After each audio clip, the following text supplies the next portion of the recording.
Welcome, everyone. I'm your host, Emerson Green. I'm here with counter-apologist. Hello, welcome back to the channel. Hi, Emerson. Thank you. Feel free to call me John during the stream. It's all good. John, the counter apologist. I'll refer to you as your full legal name, counter-apologist, John the counter-apologist. But last time you were here, we were talking about eternal conscious torment. I think that video is called One Hell of a Problem, and it was you and a couple members of Relay Theology. That was a good video. It was a good time. I should say, I am sick. I'm getting over like a prolonged illness here. So I've already asked John to please keep me in line because I will absolutely just meander off the rails if you don't help me. So we're here to talk about a recent video that you made about theodicies, and I think I'm going to title this video, Why Are Theodicies So Unconvincing? And I feel like what you were writing about, if nothing else, it can like help theists understand where we're coming from and why we just don't find it that convincing when they're throwing out these kind of stories, like, conciliatory stories, to use Doherty's phrase, about why is there evil, whether it's a theodicy or a defense or whatever, just some kind of explanation, some kind of story about why are there bad things in this world created by a perfect being, why are there imperfections and so on. So yeah, I think of it as like kind of a thought experiment. You call it the paradise hell thought experiment. So is there anything you want to say before I lay out a different thought experiment called the truth demon? No, I guess it's like just as the background, right? I like to one of the ways that this came to be, like I thought of it was, why do atheists and theists still disagree so vehemently, right? Because like you hear like Alvin Plantinga solved the problem of evil, right? So because he gave a defense, and they go, well, look, if he, I gave a reason even in his paper where he answers, I think it was John Mackey, about the logical problem of evil. He's like, this doesn't even have to be plausible. All I have to do is give you some reason why a perfectly good God would permit evil and suffering, and I've answered the logical problem. And then the space that we play in as atheists and theists debating philosophy of religion is that like theists give us an answer, and then the atheists are like, well, this doesn't work. Like that's a really shitty answer. And it's because it's a value question. And so like typically it's like, well, evil needs to be permitted because free will or soul building, or pick one. There's a variety of theodicies. And if that good of whatever the thing is worth the evil and suffering we have. Yeah, there's some kind of trade-off happening. Like, we'll get into this, but it doesn't really assume any kind of normative theory. You don't have to be like a utilitarian to think that, well, there are trade-offs of some sort happening here. Like God is permitting evils or allowing evils, and presumably there's some moral reason for that. It's not just like there's no reason at all. Um, and yeah, you have to. I mean, I'm trying to use ambiguous language on purpose, but it's like it's worth it. It's like worth it on the whole. I'm not trying to use that in a deliberately utilitarian way, but um, Right. there's got to be some kind of story about why God is permitting evils, and presumably it's because it's going to be better in some sense if there are evils. There has to be some like good reason, some good moral reason that there are bad things in this world. Basically, what is the right account of why there are bad things? Like Right. Alvin Plantinga with the defense was just giving like a metaphysically possible story, Right. because there are certain arguments you can set up where that matters. But yeah, it's like what is the actual account? Like what is the actual reason that this stuff is permitted? Like all this stuff that we would feel obligated to stop if we were in God's position, witnessing horrible things happen. You know, this is getting off track already, but like if we're witnessing something bad happening and we have the ability to stop it, then like all else equal, we would be obligated to stop it, or we would feel like it Right. was the right thing to stop it. Like it would be really weird for us to just not prevent some of the things that God just kind of idly watches and apparently doesn't think are worth preventing. Yes. No, I mean, and that's the thing. It's like as soon as you hold God to any kind of a moral standard that we would hold each other to, he fails utterly, right? It just doesn't work. Yeah. Um, I mean, that's like the sort of the basis of it. And then this gets fun because it's particularly poignant for theists of the most common type who hold to a kind of afterlife with a paradise in it. Okay, so before we get into Paradise Hell, I just want to read this quote from Why, the Purpose of the Universe, Philip Goff's book. My friend and podcast co host Keith Frankish likes to pose to other philosophers the truth demon thought experiment. If we seriously engage with it, it's a good way of separating oneself from the ego-driven desire to win arguments and really focusing on the question of what's most likely to be true. The thought experiment goes like this. The truth demon asks for your answer to a certain theoretical question and will send you to hell for eternity if you give the wrong answer. Okay, so that's the thought experiment. So I like that because it sort of asks people to like, okay, stop playing games. Like, just tell me what you actually think. Do you actually think this is true? Do you actually think that what you're saying is plausible? Do you really believe the Oh, words that so are coming out of your mouth? so it's if you're telling a lie, you go to hell forever. Not if you like answer wrong. It's like, this is the fundamental nature of reality, right? Like, No, I think it's that hardcore. Like, you have to get the oh, answer right. I guess there are two versions of the truth demon. So the okay, first okay, one is like, you could imagine it like, tell me what you actually believe, or I'm gonna light you on fire and send you to hell. right. Or it could be like, no, you have to give me the right answer. Is physicalism true? And if it's true, then you're fine. But if you say, yeah, I think physicalism is true, and it's not true, you get lit on fire and sent to Yeah, hell. but I would be like, well, I don't know, right? Like, I have no way of See, knowing that, right? Like, I would not just don't talk to the demon. yeah, see, if I were actually in front of the truth demon, I would just shut up. I would just not say anything. But assuming you have to give an answer. But I mean, like Philip was saying, it's a good way of, kind of getting your ego out of the way. It's a good way of like clarifying and thinking, okay, do I really think this is most likely to be true? Do I think this is more plausible than not? Paradise Hell kind of reminds me of that a little bit. It forces you to put your money where your mouth is a bit. Maybe just one slight bit more if I can. So, like, the biggest thing is value questions, right? So, is X worth Y? And that's what these theodicies come down to. I think we kind of already touched on that. And so when a theist says, well, free will is worth evil and suffering, and the atheist is like, well, obviously not, right? Are you just at an impasse? And the thing that gets me is that, like, I don't really know if theists actually buy the theodicies they're trying to sell, right? And so, how can I bring that forward? Or how can I, especially for like a theist who's like questioning their faith, right? Or is just like kind of coming into this like raw and like is not like bedrocked in philosophical apologetics or whatever. So, how can I know if this is true? So, or if you actually value it or not?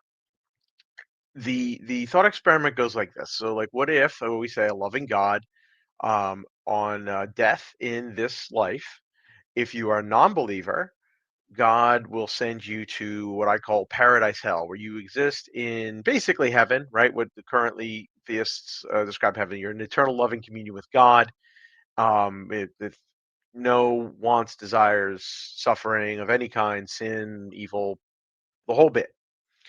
But if you're a believer, right? Well, God is going to send you to another life just like this one. Your life could be easy or hard, determined randomly.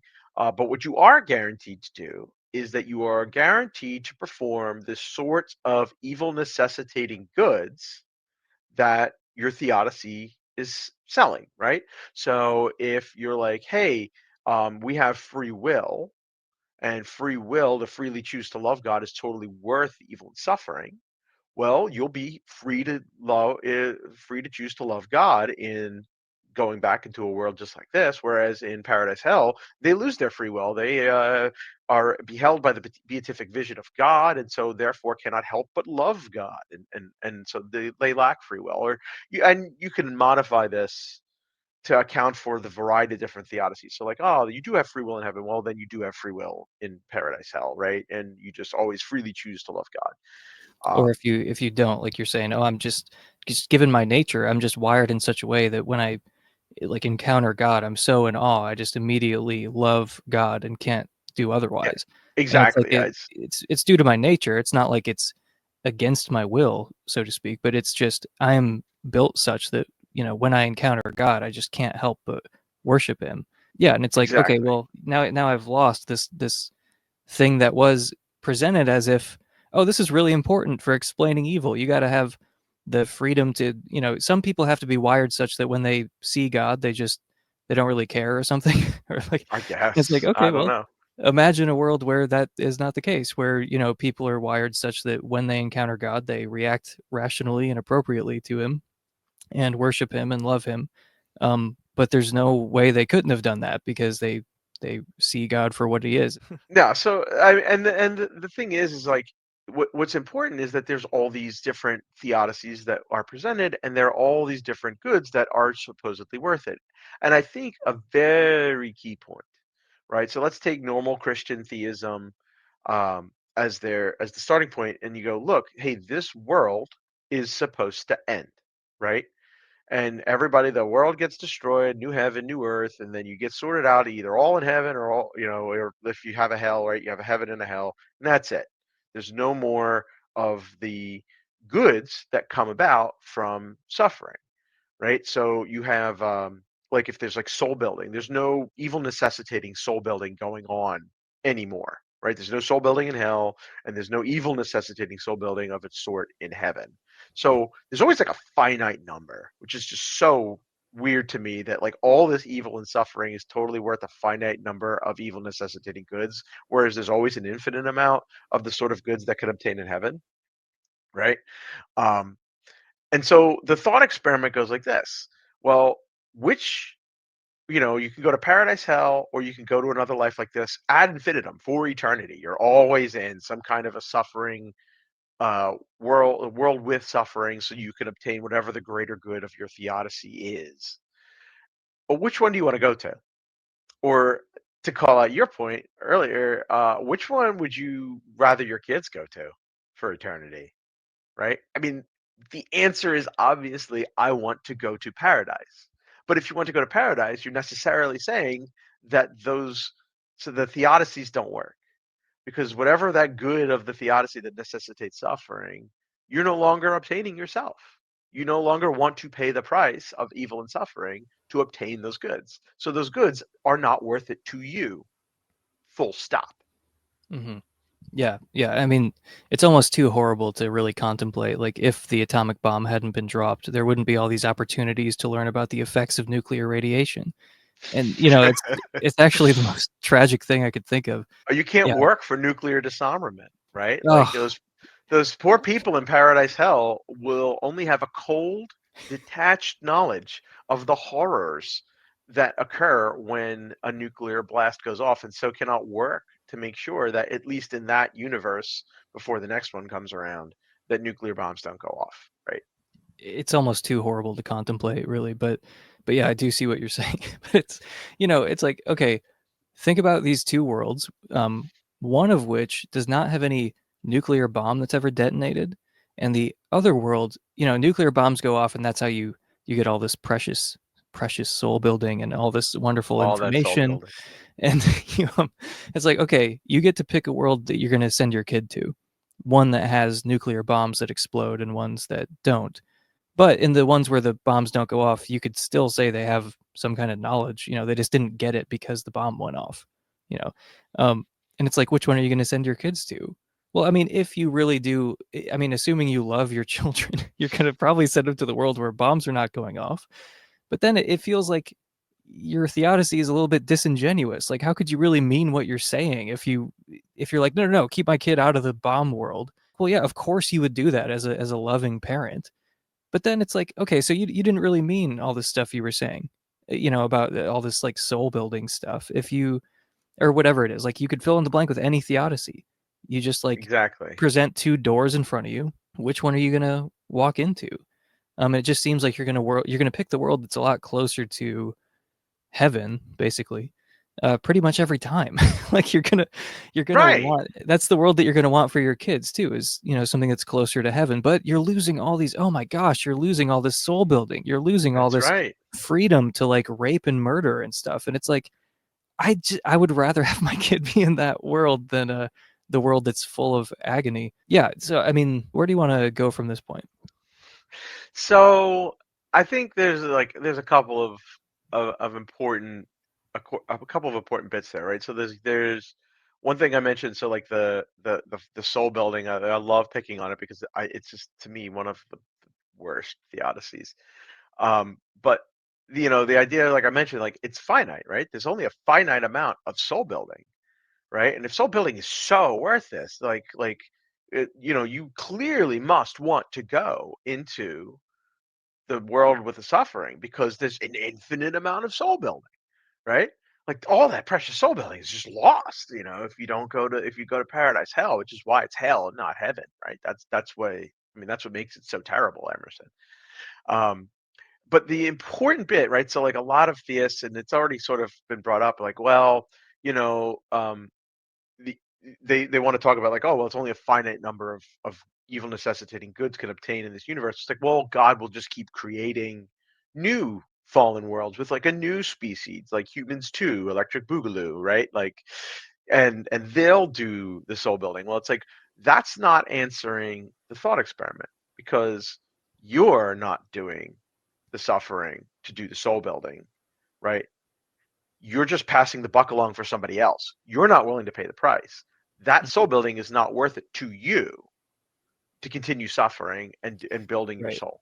You're like, I'm okay with soul building going on for all of eternity, but like, I would like a period of soul building followed by no more soul building. No more evil necessitating soul building, right? Yeah, I mean And that's the goal, right? I mean, isn't that where you want things to ultimately end up, like in ex- heaven? I mean, you would never want this to go on forever and ever and ever if like heaven is possible. well, no, so it's funny. So like I've responded to Cameron from Capturing Christianity about soul building, and he's like, well, there could be soul building in heaven for like the dead baby, because like the dead infants, or like, even for them, dead blastocysts, right? They go Mhm. right Oh yeah. directly to heaven, right? And it's like, well, they don't get a chance to go through any soul building. It's like, well, they could still soul build in heaven. It's just not the evil necessitating soul building. And it's like, well, okay. And he's like, well, God made a world. God doesn't have to pick which good he wants, so he gets to have both. And I'm like, well, only one of them's finite, first of all, right? So like all this evil is worth a finite amount of this precious soul building. But two, like there's if I have like two dinners in front of me, right? And it's like, well, if you eat, they're both equally delicious, equally nutritious. And if I eat the one, you just eat the dinner. But if I eat the second one, a child somewhere has to die a painful, horrible death. And if you're like, well, I don't have to choose, I could just eat both of them, we'd be like, you freaking monster. Why would you do the other one? Hmm. Right?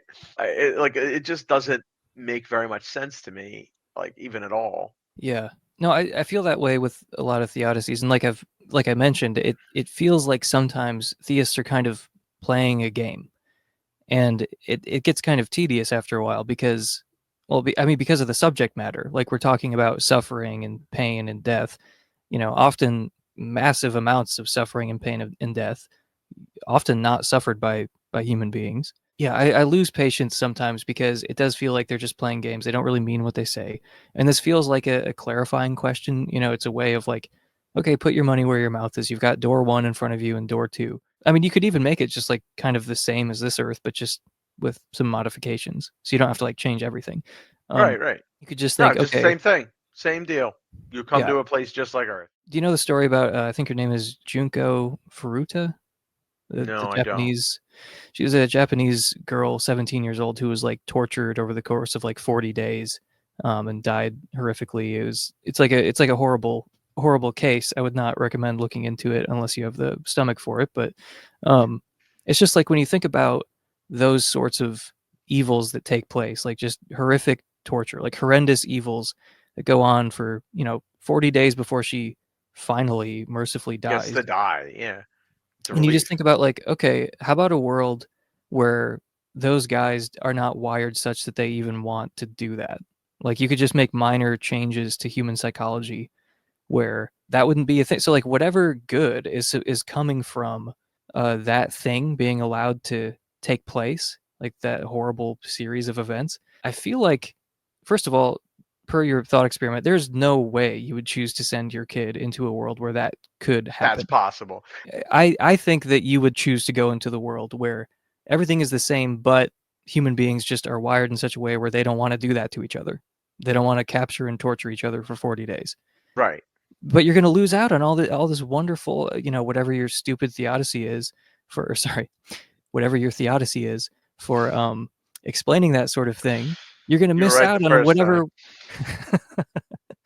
I don't want to alienate people too much, but it's like you you're going to miss out on whatever good that you're pointing to that only obtains because people have the freedom to do that to each other, or whatever it is. We have the capacity to do horribly evil things to each other, so we can make a big difference by either doing really good things or not doing those really bad things or whatever. All I'm saying is, if you have these two doors in front of you, you're not going to go into the world where that sort of thing can happen. You would go into the heaven world. And you certainly wouldn't send your kid into the kind of world where that thing can happen if you have the option to send them to heaven.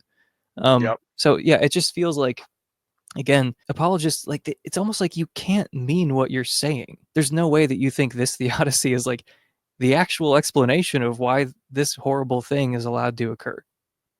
Exactly. Right. And I think this, so this ties back into basically like my favorite argument for atheism, right? And it's like the heaven argument, right? So it's just like, if God exists, we would exist. We would always exist in heaven, right? So if any creation happened, whatever heaven is supposed to be, everybody would just be there from the get-go.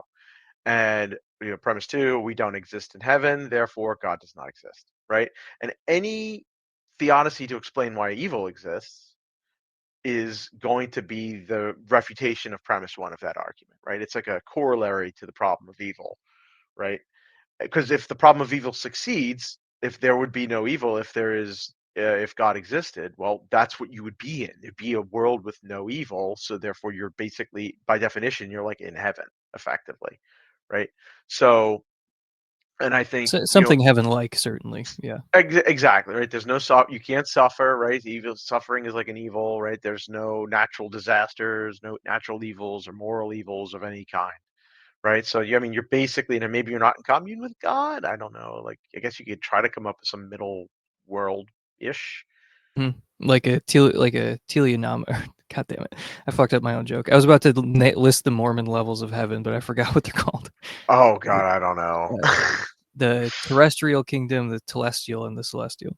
Yeah, you could Oh imagine my, like a telestial kingdom or a terrestrial kingdom. These kind of middle levels for us. We're gonna go to the lower levels of non heaven. moments. Yeah, that's fine. You know what? Props on them. They're universalists. Been a better. You know what? That's another fun uh, thing I like to point out that this sort of kind of ties into, right? Is so when we're debating the problem of evil, or does God exist, right? We're debating philosophy and very specifically metaphysics. Metaphysics, by its nature, is underdetermined. There's no way I can prove to you definitively what is right and what is wrong. It is basically, so long as you're not contradicting yourself, you can hold to almost any position on a metaphysical question, right? You could just find some cohering set of beliefs.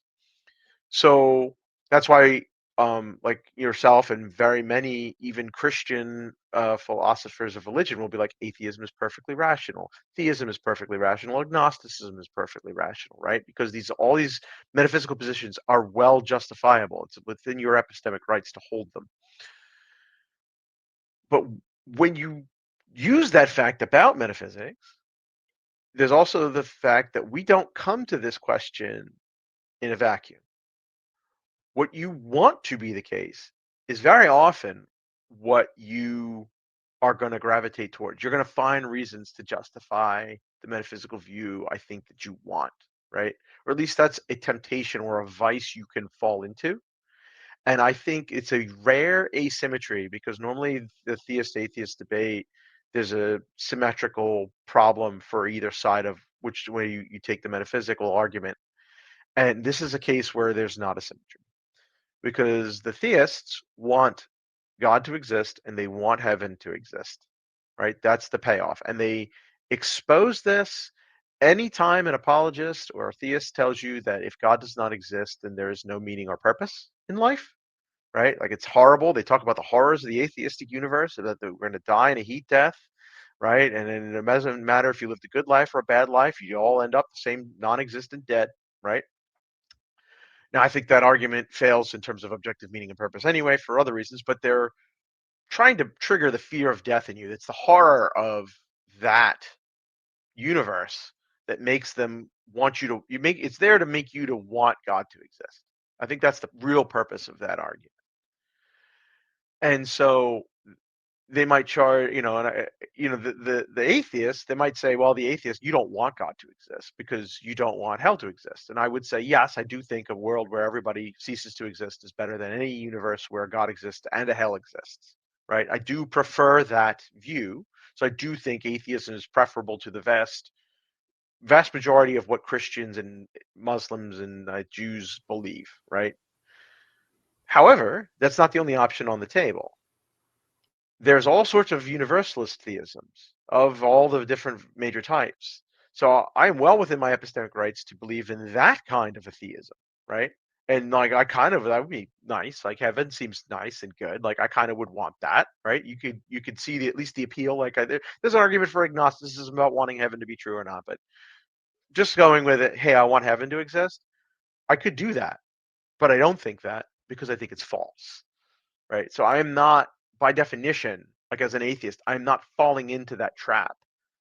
Like it would be super great. I think even in your video when you talked about becoming a Gnostic, you were like, hey, it would be really nice if all of a sudden, like, oh, God exists and I'm in heaven. Like I'm in paradise. This is awesome, Hmm. right? Like that has an appeal. And I could think that. I could be a Unitarian Universalist. There's a church around the corner I go to. I just don't think it's true. I think they're a different thing than the kind of universalism I like, but they're like, and I, also I don't. Did you say Jews believe in hell? Is that true? it depends on the type of Jew. There's all Oh, that's sorts. wild. Oh, dude, There's yeah, there's all sorts. The Orthodox kind still do, I think. I'm pretty sure, like the hardcore. So I'm from Bensonhurst. I'm from Bensonhurst in Brooklyn. There was an old Jewish couple. They watched me as a child. I was a good little goyim. That's what they told me. Um, so like there was and so you meet all sorts there who have like the full deal, and like they'll like chase you. Like my father was actually chased down the street by a set of Orthodox Jews because they thought he was Jewish and he was not wearing the full Orthodox getup. And he like pulled out his driver license. He's like, I'm Italian. Leave me alone. And they're like, oh, okay. go back into your tunnels, please. Leave me alone. Dude, there are parts of New York where like they literally like drill the thing, like they make a circle with a string around the entire neighborhood so they can walk there, go like walk around Yeah. on like the Sabbath. Like it's pretty hardcore.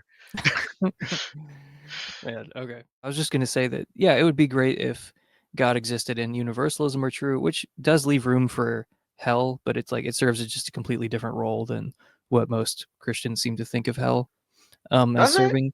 Yeah, well, like David Bentley Hart is a universalist. He believes in hell. Like he just thinks it serves a purpose. It's like, and it's not really like we're gonna pour lava on your balls until you repent or something. It's like it's not that type of hell. It's It's not, so it's not like super purgatory or something like that. well, it Or is. is It it plays a super purgatorial role, and it's just like it's going to end up turning you into the kind of person who should be in heaven. So Okay, it's going to right. change you. It's going to alter your character. Like you're going to end up becoming better and more united with God and with other Presumably people. without the actual conscious torment, in theory. Not with like physical torture or something. I mean, like Oh, I just guess. mental torture then maybe. Well, I feel like his view. I mean, I don't really, at least from what I've gathered from like reading a couple things. I think that it's like, oh yeah, these are like metaphors that are given to tell us like just how bad it will be, but it's not like it's being imposed on you from the outside or something. It's like it is morally relevantly different. Where it's like if you're just like Sure. a truly rotten person on the inside, it's like you don't just poof into heaven on universalism. It's like you need to undergo serious moral transformation, and that can be painful. Like it can be painful to, because if you think about what Jesus demands of us, I don't want to do that stuff. Like I don't want to forgive or like love my enemies or whatever. So it's like I have all these enemies in my head, and I have to like get to become the kind of person who loves my enemies and like forgives everyone who's ever wronged me. Yeah, that's extremely painful. And there are other people who have been wronged in much more brutal ways than I have, and I imagine Right. it'd be And pretty you know, hard to yeah. forgive them. Um, but yeah, I don't think, like I said, the kind of cartoonish image of like we're just gonna light you on fire for all of eternity because you have the wrong theology. Like, yeah, that image of hell is just obviously incompatible with, A loving theism. God, yeah. Yeah. Yeah, theism in general, yes, right. Yeah, the idea I of a heavenly father of any sort at all. I sort of thought like, so this, it's funny this thing. So like I think I mentioned this. I had a video about when you and Matthew Adelstein, if I'm saying his name right, hopefully, became agnostics instead of atheists. You traitor. Uh, um, the Well, he's a it was theist now, so he's oh, more of a he's a traitor theist. than I am. Yeah. It's You're because you dead to exist. me, Matthew. No. Um, the no, I mean, well, the idea was like, well, you all at the time at least both rejected any sort, and I think even as a theist, I imagine he's just like Dustin Crummett, who I think is the Christian theist philosopher. Is it Dustin Crummett or is it somebody Mhm. else? Yeah, Oh, yeah. so he was the guy who was like talking to him the whole time, basically like converted the guy. And even he is a Christian universalist. They do not believe in a hell, right? They will agree with you and myself that the concept of eternal conscious torture is incompatible with God, right? A Mhm. triomni God, a loving God Yeah, yeah. cannot create a place like that. They don't believe in hell in that sense. Like, yeah, for Right, sure. right. And I look at that and I go, well, there's like a real sort of a problem there, I think. Ironically, I like to call it the rascal's wager. It's the inverse of Pascal's wager because you're like, well, if the only sort of theism that can be true is a universalist theism, and I get to go to heaven anyway, what's the point of committing to a religion? Especially if I don't see a good reason to be convinced of one, right? And it's all metaphysically ambiguous as it is, right? Epistemically, it's very ambiguous between religions alone, let alone between theism and atheism being as ambiguous as it is. Um, so, in that sense, like, what's the point of committing? I get to go to heaven anyway eventually. And then you go, oh, well, maybe there's this, well, you get out of purgatorial hell or purgatory where you have to go through this thing. Like, well, first of all, I could point you to tons of Christians, and especially in the Donald Trump era in America, who are absolutely not loving their enemies or letting the immigrant in, right? Or helping the, that they're certainly not there. Oh, but they get a free pass. They just get to instant transform, but the rest of us don't. Like, yeah, because they committed to some propositional belief. Like, oh, okay, yeah, that works out. That's justice, right? Yeah. No, the thing is, like, I think you're correctly attacking a version of Christianity that is like so dumb it cannot possibly be true. But I think that the view of someone like Dustin, which I don't know if he's even committed to universalism exactly, but just someone like that, they have such different views about every step of the process there that I don't know if it applies to them, because they certainly don't think that, like, well, all you have to do is accept the right theological propositions. Boom, you're in heaven. You don't have to go through purgatory. And the people who go through this purgatorial hell, they're the ones who they failed to accept the Trinity. All the Mormons, even though they have like good moral fruits, they're not proper Better Trinitarians. moral So fruits than Christians for sure, by their own lights. moving along anyway. But I no, I think there's something there though. There's something there though Mhm. that's important, right? So like, okay, fine, have your friggin' thing. My argument still applies, so I have to go through it. So does any Christian who's like, not holding to what I think Dustin would say is like the true moral values of the gospel, right?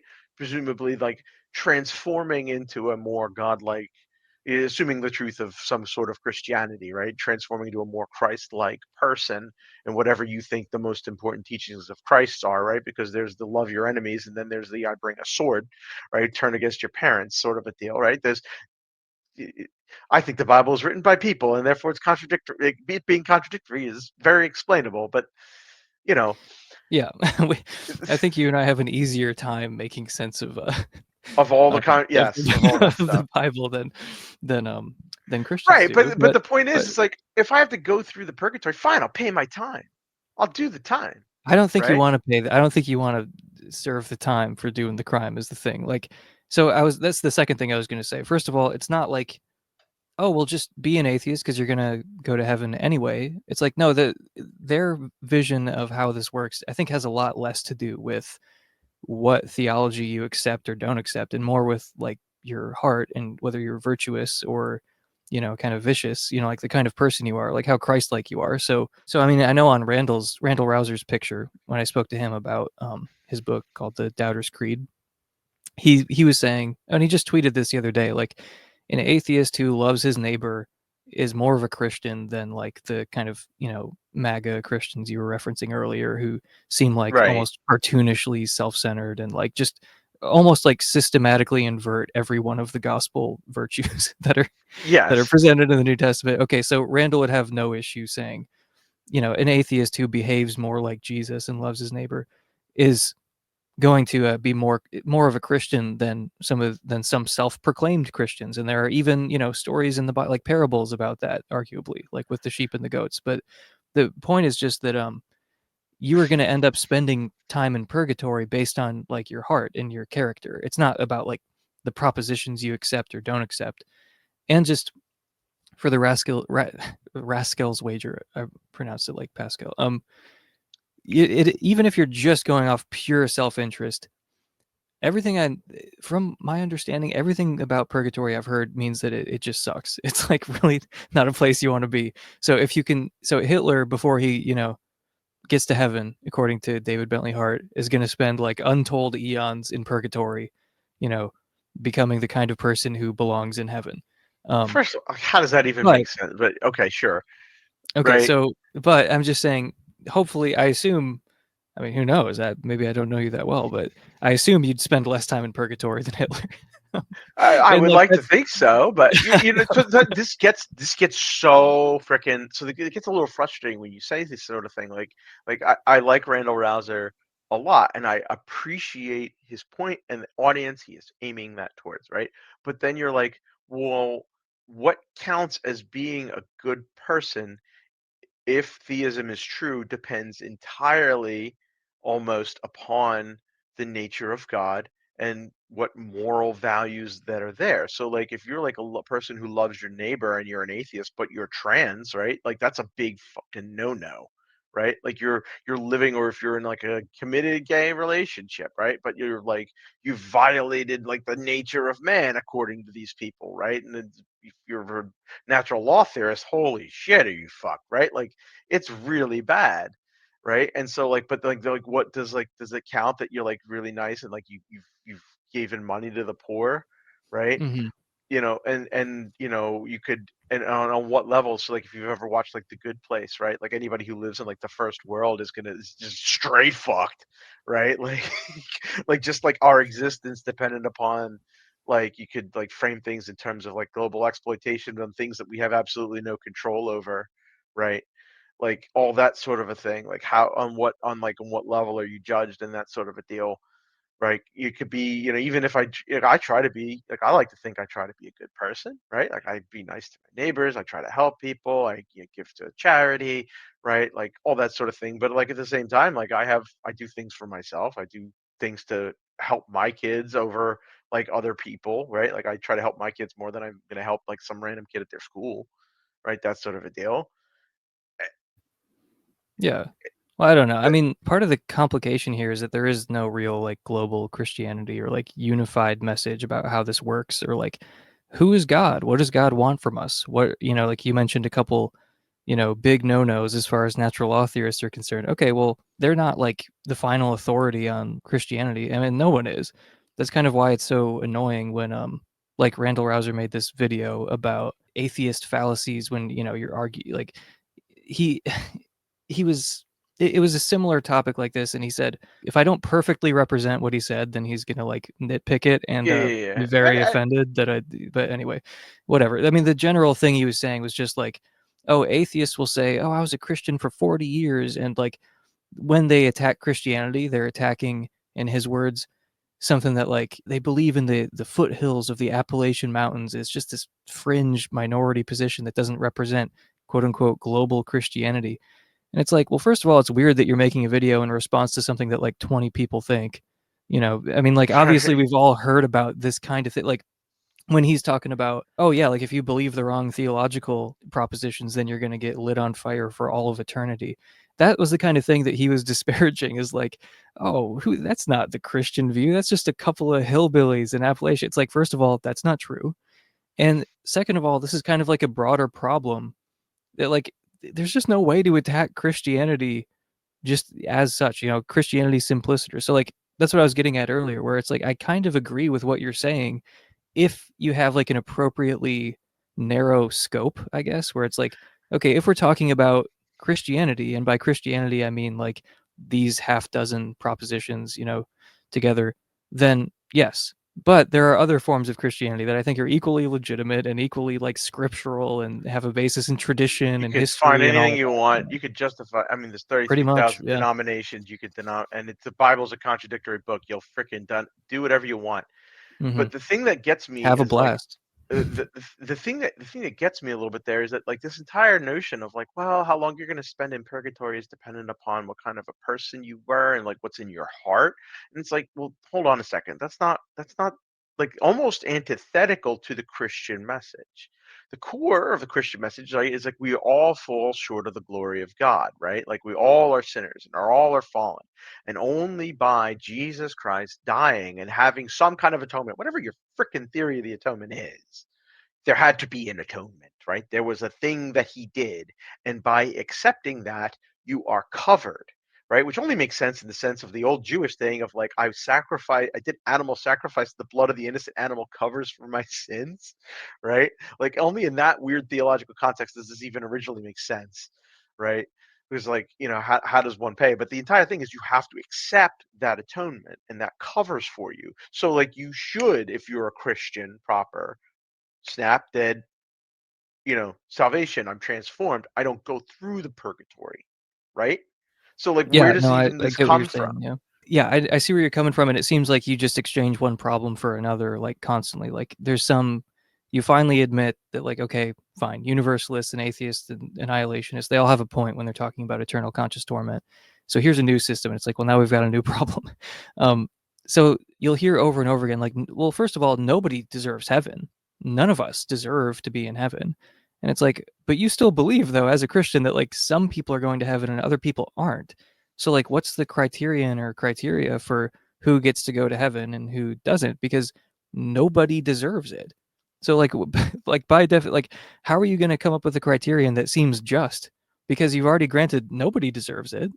So it's like there's nothing you could do to be deserving of being sorted into the heaven crowd. And like, I mean, I guess everyone deserves hell, but it's just like it is a little bit frustrating where there's this division between people who are saved and not saved, but nobody deserves it. It's like, well, if nobody deserves it, then how about we all just go to heaven? Or like maybe not all the same Why heaven. Maybe there could be different levels of heaven. I don't know. There's an idea. Well, I mean, this boils down to the same exact. This is why I'm not a universalist theist, because then you have the problem of like, why the hell are we here? Why are we not in heaven from the get-go? Right, goes right back to that original argument, which is like, a different way of framing the problem of evil, in that if God existed, we would just all go to heaven. Like we'd just be there all the time. You still have to explain evil. You're not getting out of the problem of evil. You're just getting out of the worst thing that has ever been devised by humanity, I suppose, is the concept of eternal conscious torture, right? Which Yeah. is fun. Like it's that's another fun bit about like the value problem, right? Of like pointing out like like Frank Turek's big thing is like, oh, he's only coming up with these weird objections to my arguments because he's having sex with his girlfriend and he rejects the Christian God because he rejects God's morality. And it's like, well, wait a minute. So this you're alleging Wait, that this just guy. pause for a second. Just so everybody knows, Frank Turek has posted about 11 billion times the same Yes. exact story on Twitter where he's like, there's a kid who's arguing with me, and, I'm just like owning him so badly. And then I finally just turn to this kid and I say, you know what? You're making these objections because you're sleeping with your girlfriend, and all the blood drains from his face. He rejected God's law because he rejected God because he didn't want to follow God's rules or whatever. Anyway, just very I Yep. like to think like And then Dustin Crum everyone suggested, clapped, and one of the people who clapped was Einstein. Yeah. that boy, Albert Einstein. Yeah. No, Dustin Crum had pointed out maybe this has just happened to him that many times. Maybe that's why he's tweeted it 10 million times. Every time he speaks everywhere. He keeps finding guys who are just More dudes. pretending to be atheists so they can have sex. Anyway, Yeah. sorry I interrupted you. Yeah. No, you're good. You're good. But like the idea is like, okay, so this kid knows that God exists, knows that Christianity is the right religion, and it's just like, yo, this pussy is so worth it. Like 11 billion years in hell, and he's just like, no, no, it was fucking worth it, dude. So Right? worth it if I think about it. Yeah. But like that's absurd, right? Like that is absurd. Like as a value proposition, like oh well, this one thing, this however many times they did it before he died. Let's say he was getting it every day for 80 years of his life, right? 97, he's dead or something, and he's just like, yeah, all that was worth this Never eternity married, of only torment. Yeah, premarital. always premarital, always premarital. Um, it's not even premarital sex; it's never marital sex. Yeah, It's so like that would not be worth it, is what you're saying. You're saying that value, exactly, that but trade-off, on suspect. their view, on this entire thing of like it being worth it, like you're making a value judgment of like, well, these goods are worth the evil, and it's like, well, okay, well, this pleasure was worth all of the suffering.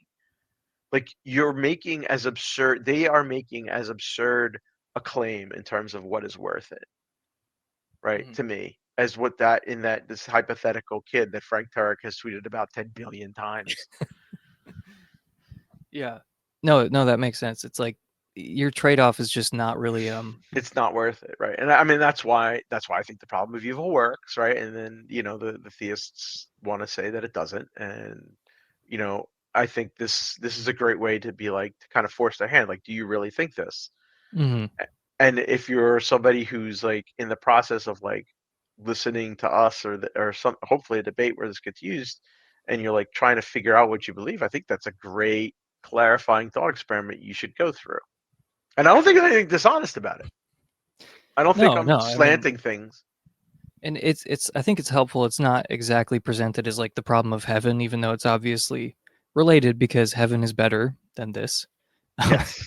and but it's like a useful way of like, okay, test how plausible you even find your own theodicy that you're talking about here. Just imagine these two worlds. You have two paths in front of you. Um, so I guess okay, you just mentioned that people should use this in debates. Can you give us like an example of how that would be used? So say that I'm a Christian photographer who loves the soul building theodicy. I can't stop talking about it, and I can't stop talking about how Swinburne was right about the Hiroshima bomb. Oh man. And, so okay, so I bring up soul building, and then like, how would you use that if you were in a theism versus atheism debate? Also, I would bring it right up and go, whoa, well, so like all of this evil is supposed to be justified by, all this evil necessitating soul building, right? Like all this precious soul building. Well, like, hey, look, you could have a universe or an afterlife where you get to do all of this super precious and infinite amount of soul building, of evil necessitating soul building. Or you could go to heaven and only engage in the non suffering necessitating sorts of soul building at best, or you just instantly transform to a perfectly uh redeemed finite creature, as good as we can get. Where would you rather go, right? That you really think it's worth that all this evil and suffering is worth that this a temporary finite amount of soul building, because you think you're going to heaven, and why is it not an infinite amount of this sort of thing? And if it is an infinite amount, why aren't you willing to pay the cost? Why do you want somebody else to be paying the cost of that sort of soul building?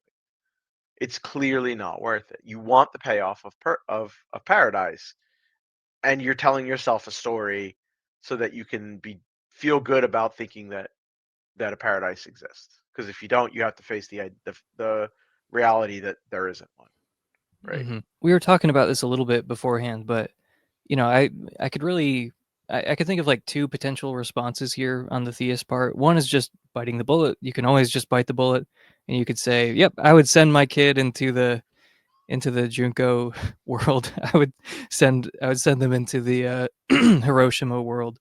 Yeah, sure. I mean, like, in my mind, they're still kind of BSing if they're saying that. If you really want to go that route, then I can't stop you, and you're welcome to it. But I just think that if you're approaching things in kind of a calm, intellectually honest manner, you can at least see like, oh yeah, it would be better if those things didn't exist. Um, you Yes. know, these things probably don't exist in heaven, and heaven is better. Huh. Okay. Okay. So they could just bite the bullet, of course. I mean, I've seen some wild bullets get chomped on in the It's course of like true. the problem of evil debate. Like I saw Perry Hendricks say that it would count it in his debate with Philip Goff that it would count as no evidence against theism if all of humanity was just in a hell world. We're just on fire, and like that's just reality. And he's like, that would be Wow. no evidence against theism. Yeah, Okay, I mean, like, that's sure. insane, but like, I mean, that's the extent you're willing to go. Like, that's how. There's no falsifying it at that point. What else is there? I mean, to me, that's just like so not a serious position. It's like you just need to No, psychoanalyze the guy who says that. That's not a real thought that you can defend as like a I reason. think it. No, it's a dude who doesn't want it. I think, and I hate to be.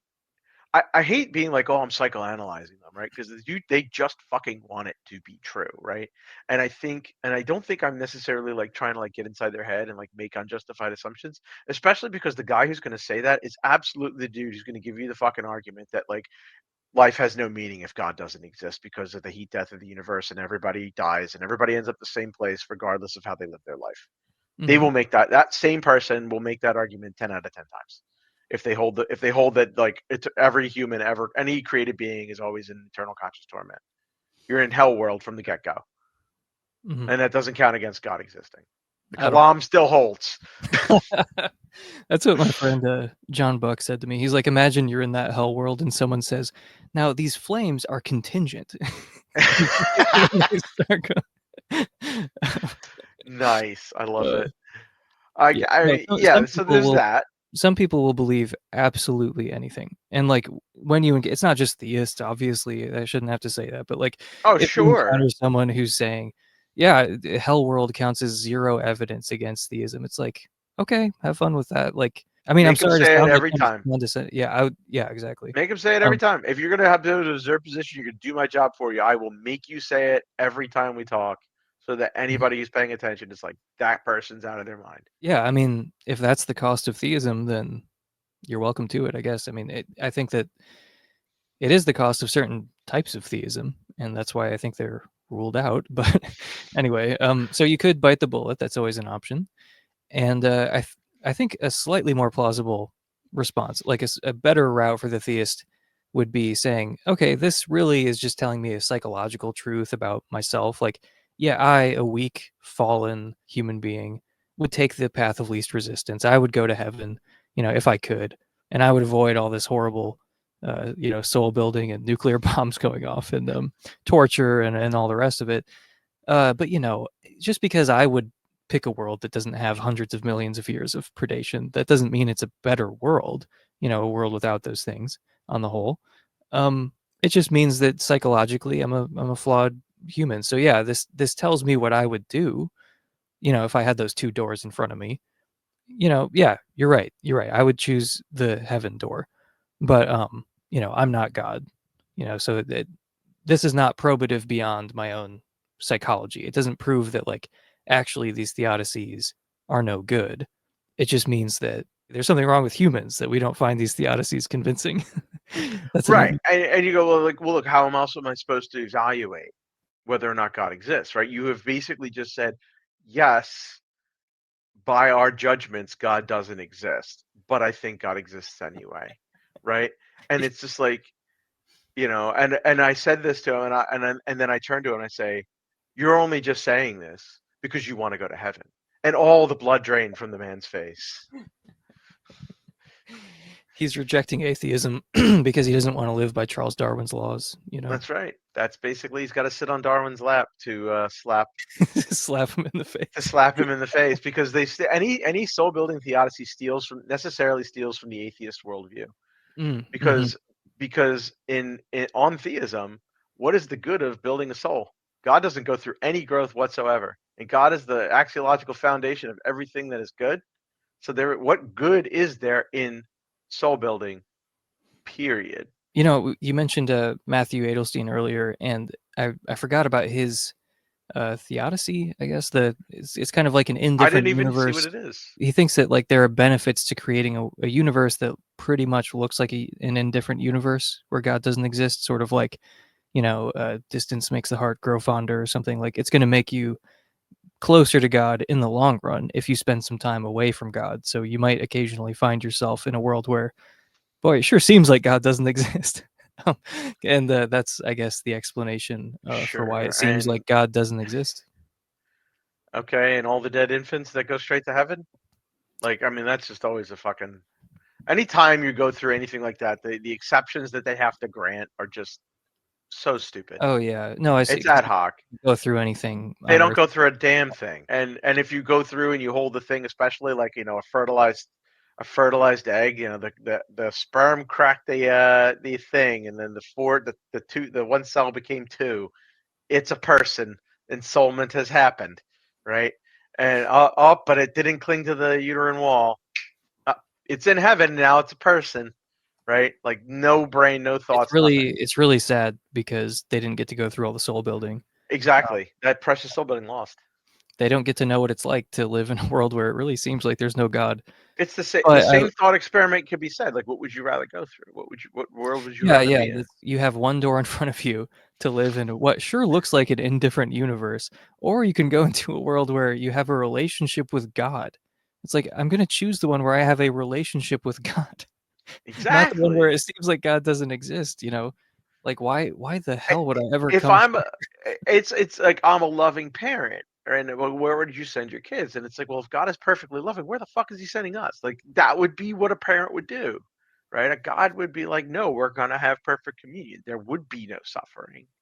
Hmm. Like I just don't see it. Do you love the people who do the people like as a necessary thing of that theodicy? Like, let's say he just grants and bites the bullet. Like, well, it's the general rule that people will love God more if they don't, and the babies are the exception to the rule. And it's just like, well, do those babies not love God as much as the person who lived like an 80-year torturous life? Yeah, I guess You know, not. I mean, I guess that how could if you on an infinite time scale? if you take that theodicy seriously, then it's like the babies who die in like early on, Yeah. they don't love God as much. They don't have as good of a relationship with God, I guess, because presumably not everyone goes through this veil of tears. Exactly. It just doesn't make sense. And okay, yeah, he's going to be a universalist anyway, so like I guess that's fine. And then it's worth it. Is it even more? Is it am I better off not being a Christian? Because am I going to like if I have like an eon of purgatory, am I going to love God more because I was absent from him that much? Like do I come out in the eternity run, right? Eventually I Yeah, get to right, heaven and I right, go right. through eternity. There's more, so I'm better off just totally not accepting Christianity because I Dude, get to go through even more time. Hitler's Hitler heart loves is gonna nobody grow. loves His nobody loves God more than Hitler. That's the title of the episode. There it is. There it fucking. I'm sorry, Matthew, but you're dead to me. Hitler's heart is going to be so fond for all those eons apart. Um, yeah, nobody loves God more than Hitler. You heard it here first. That's Um, right. On that theodicy, there it is. I want to end on a note from the goat himself, uh, the Oh, the absolute lad, Richard Swinburne. Because we kind of we referenced something he said earlier, and some people might actually not know. So let's skip straight to the good part, and then I'll give it a little bit of context. So this is from The Existence of God by Richard Swinburne, one of the greatest living Christian philosophers. Suppose that one less person had been burnt by the Hiroshima atomic bomb, then there would have been less opportunity for courage and sympathy, one less piece of information about the effects of atomic radiation, less people, relatives of the person burnt, who would have had a strong desire to campaign for nuclear disarmament and against imperialist expansion, and so on. So, anyway, just the I mean, first of all, that is an amazing statement. That's just like, suppose one less person had been burnt by the atomic bomb, then there'd be one less opportunity for courage and sympathy, one less piece of information about the effects of radiation. So, I mean, because they the don't know about implication it. of this, yeah, I mean, like you were pointing out, you could conceivably have some information about that stuff without the bomb actually going off. It seems like there are other ways you could come by this information or opportunities for courage and sympathy maybe without that quantity of evil. That's what this little section is about. That's why he's taking on that example, is because he's thinking, okay, there's an example of something that at least prima facie seems like it's a bit too much evil, even if you're going to allow some evil so you have some opportunities for courage and sympathy. uh, Maybe you don't need to allow this much evil to achieve that good. So that's kind of the point. But anyway, I've been accused of not understanding this passage, and that I've been accused of I don't know, misreading it. So I just want to put it in context here. So there's a couple relevant parts here that I think are going to cut off at the pass some things that people might say.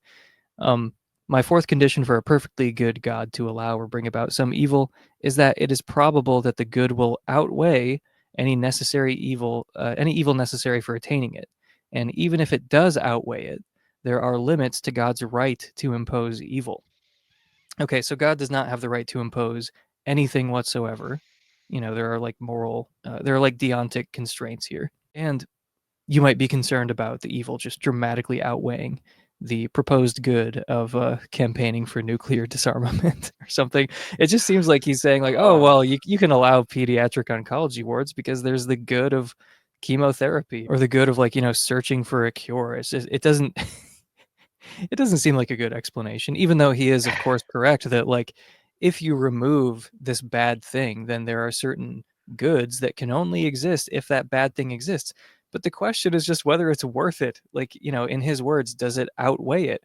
Or like, does God not have the right to do this, even if it does arguably outweigh it? So this is one other quote from that section. My own final verdict is that a God would not be less than perfectly good if he were to bring about or allow to occur that amount of suffering that exists for the sake of the greater good that results. So anyway, I just wanted to include some of that context because some people, certain Christian photographers, have in the yeah. past accused me of, misrepresenting this by using language like that, S- and s- ChatGPT disagrees with me and so on. But anyway, part of the reason why this was even on my mind is because this is, didn't this kind of play a role with you thinking of the thought experiment to Oh begin no, with? I referenced the exact same thing, and it was watching that conversation with a certain Christian photographer who I never don't should have do given up his day job. Oh, that's brutal.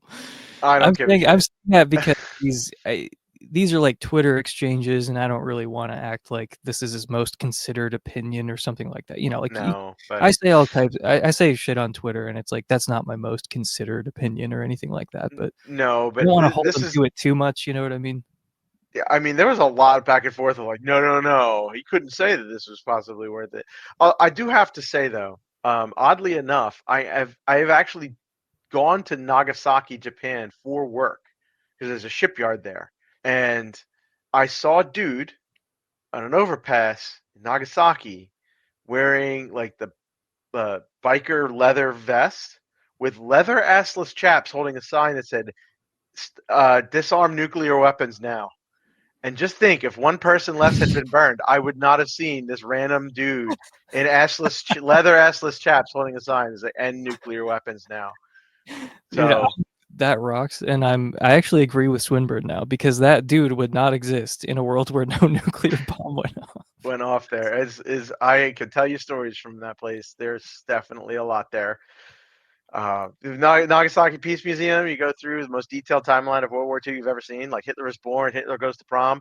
Then December 1942, United States enters the war. That's it. Nothing else happened. That's it. Fuck it. That's the It's like timeline. that's the timeline. It is like literally the most detailed thing. Like every fucking thing of like the lead up. Like literally, Hitler is born. Hitler is like graduates from like college. I think is on there, and Hmm. like invades this, da da da da, armistice, whatever. And then it just says December 1942, United States enters the war. That's all it says. In And then Peace it Park in ends. Nagasaki. No, no, and then it goes on, but it doesn't mention Pearl Harbor.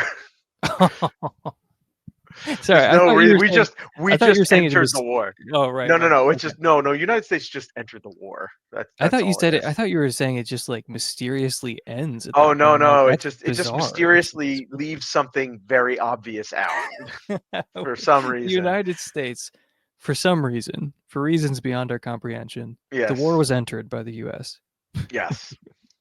That's what happens. Yeah, it's. I mean, it's a wonderful place. I love Japan. It was an awesome place. To go work there. But holy shit, you're like, really, dude? Like nuclear. I get the arguments against it. Like there's serious shit there that I'm not even gonna begin to talk about. But like you see that, and you're like, really, bro? Like, I would have raised my hand. I'd be like, why did they enter the war?